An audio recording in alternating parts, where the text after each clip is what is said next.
Jangan lupa subscribe YouTube channel Metro TV News dan jangan lupa nyalakan notifikasinya.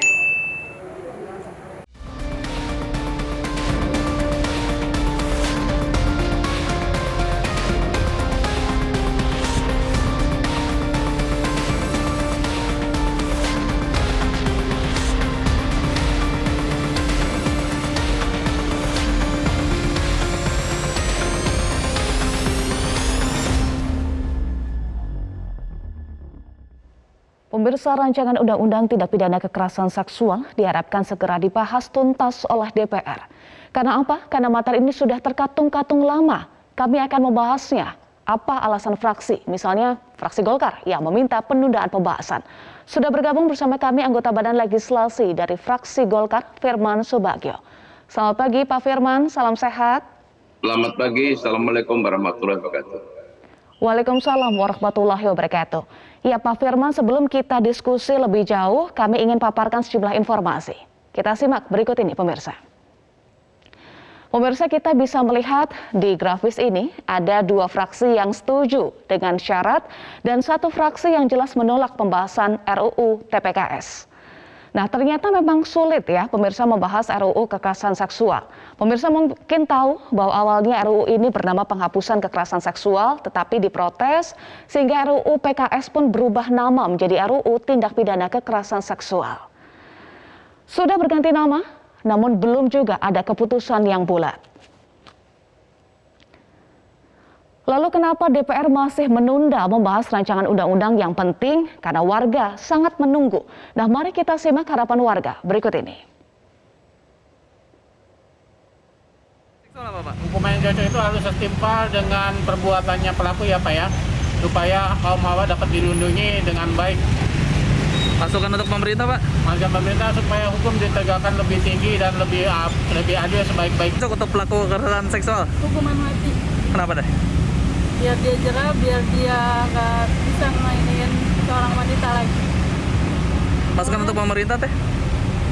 Hukumnya lebih diperketat lagi, hukumnya biar adil, biar orang kayak gitu dihukumnya setimpal. Jangan dikasih ringan atau apa. Hukuman yang tepat buat mereka ya di penjara, diberikan hukuman penjara seumur hidup. Karena menurut saya orang-orang seperti ini memang harus merasakan hukuman yang setimpal dengan perbuatan mereka. Masukan untuk pemerintah Pak?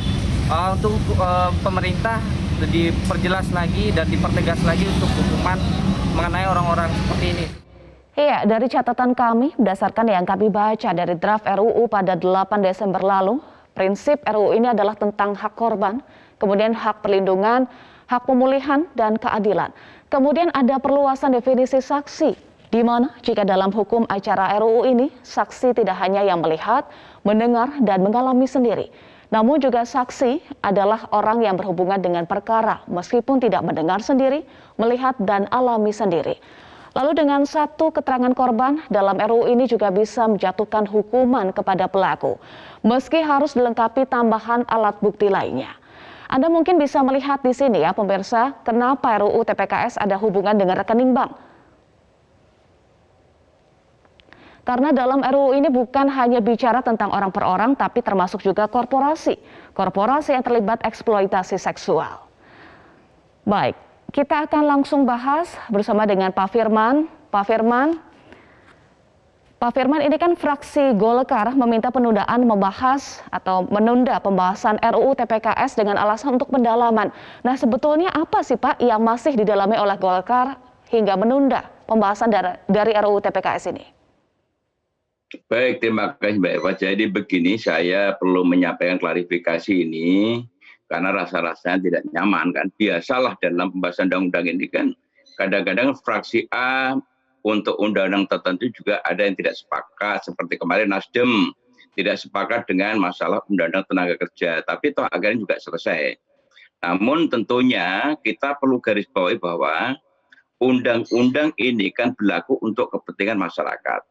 Ketika fraksi Golkar menyampaikan keberatan pada hari pertama, itu ada sesuatu yang tidak lazim. Tidak lazimnya adalah pagi undang-undang baru dibahas pertama kali, terus kemudian sore mau diputuskan. Padahal undang-undang ini kan berlaku untuk universal kepada seluruh masyarakat Indonesia. Nah, kedua tentunya ada substansi-substansi yang perlu didalami.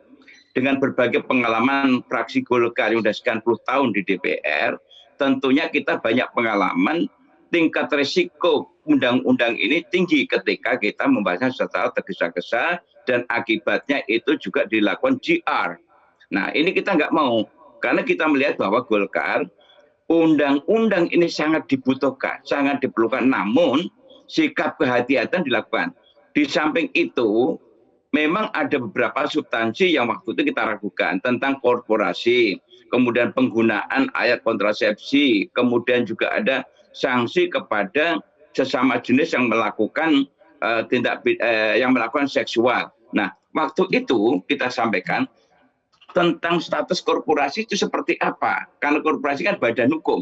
Bagaimana keterlibatannya? Nah, ada salah satu anggota yang menyampaikan itu sampai ke pencabutan izin. Ini risiko tinggi. Contohnya, kalau Metro TV ada karyawannya yang melakukan pelecehan seksual, apakah perusahaannya Metro TV harus dicabut? Kan nggak mungkin. Ini kita nggak mau.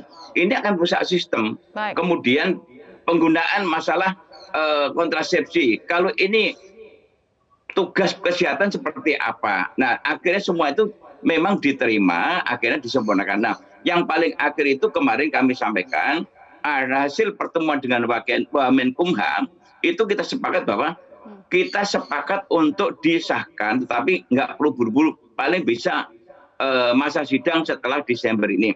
Karena apa? Karena ada tokoh alim ulama yang memang ingin menyampaikan pandangan dan pendapatnya.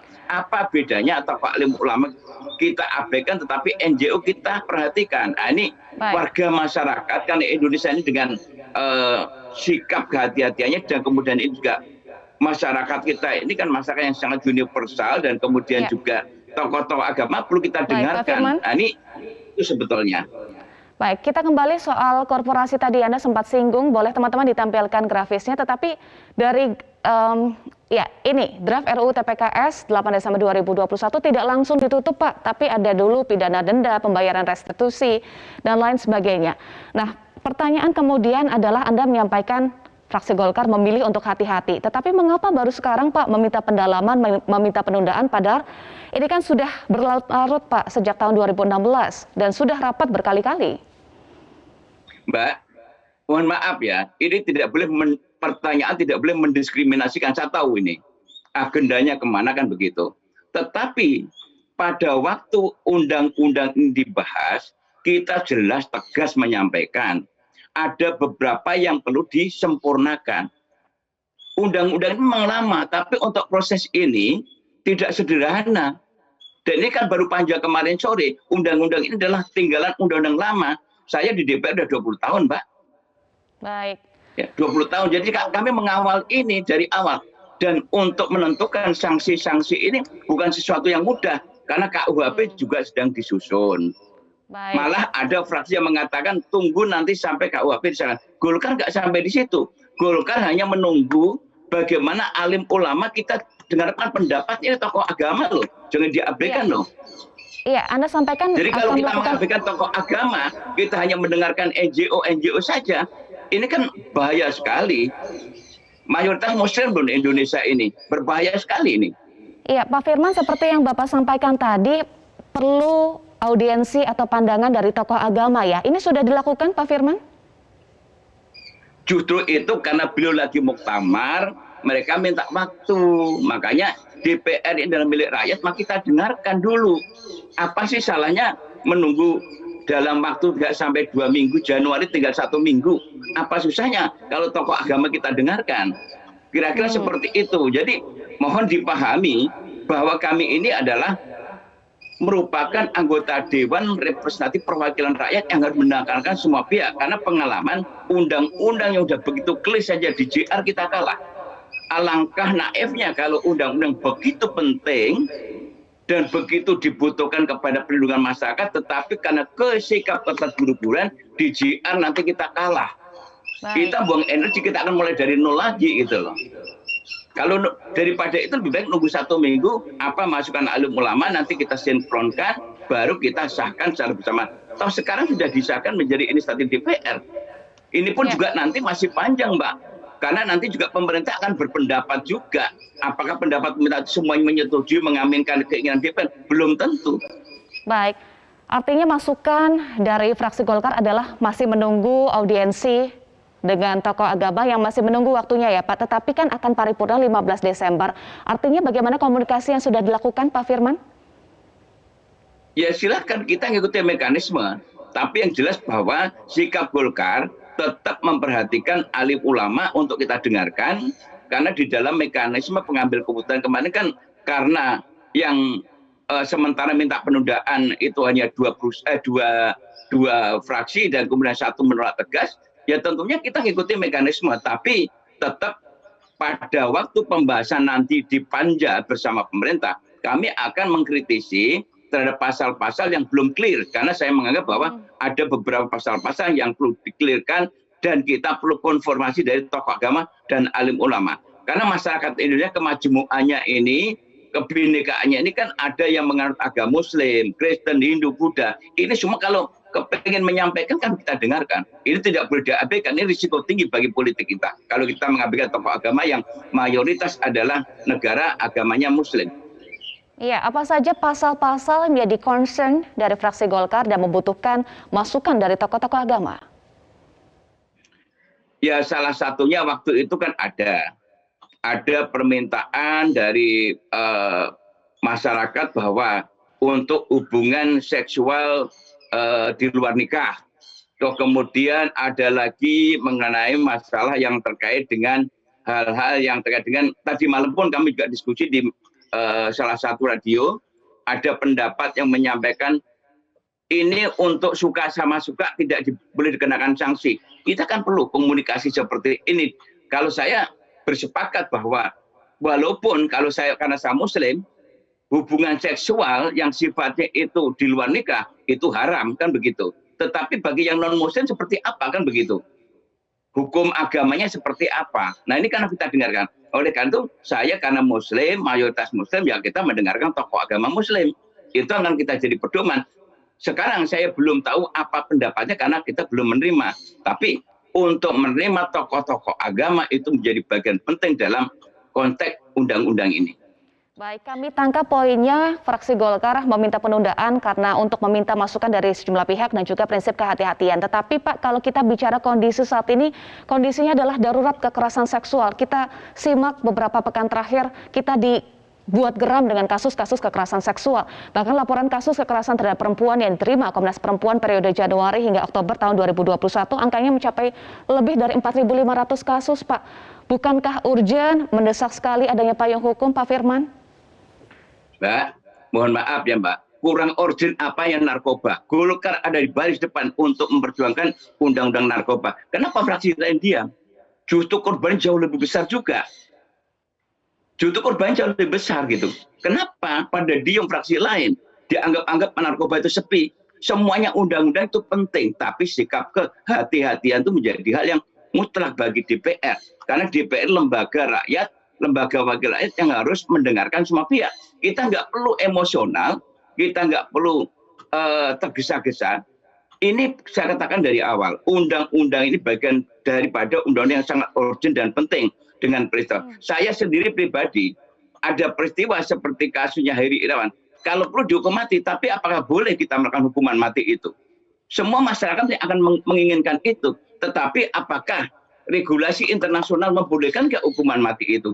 Ini undang-undang ini bukan seperti bikin nasi goreng yang ini digoreng langsung dimakan, nanti kalau nggak dilepeh lagi. Bukan begitu. Pengalaman kita cukup lama Mbak di DPR ini. Sikap kehati-hatian kita lakukan. Apalagi ada titik singgung dengan kepercayaan agama dan kepercayaan yang lain. Yang jelas bahwa apa yang menjadi masukan masyarakat itu kita dengarkan sebanyak-banyaknya. Toh waktu penundaan ini kan bukan setahun 2 tahun, 1 minggu, apa salahnya 1 minggu hanya mendengarkan tokoh agama dan alim ulama. Dan justru saya balik tanya, kenapa kok ada yang tergesa-gesa harus hari ini, besok Menteri Wamenkumham saja mengatakan nggak apa-apa lah masa sidang berikutnya, tapi kan semuanya mengendaki harus hari ini dan kemudian bereforia pencabutan izin korporasi. Ini kan nggak logik gitu loh. Ada apa pertanyaannya gitu. Kalau fraksi Golkar dicurigai, saya balik mencurigai ada apa gitu loh. di akhir tahun ini dipaksakan gitu loh. Baik, artinya penundaannya berapa lama Pak kira-kira? Fraksi Golkar meminta penundaan waktunya berapa lama?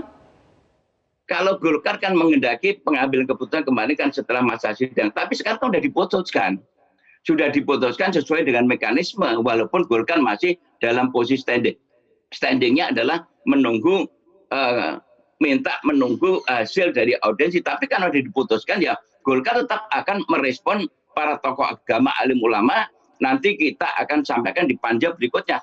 Saya yakin undang-undang ini Mbak, ini akan terjadi perdebatan panjang karena pemerintah pun belum tentu setuju terhadap norma-norma yang diatur dalam undang-undang ini. Karena undang-undang ini kan bukan menjadi keputusan mutlak tunggal kepada DPR, tapi Presiden dalamnya pemerintah juga harus menyampaikan pendapat dan pandangannya yang saya yakin Bapak Presiden juga akan mendengarkan tokoh agama dan alim ulama lainnya.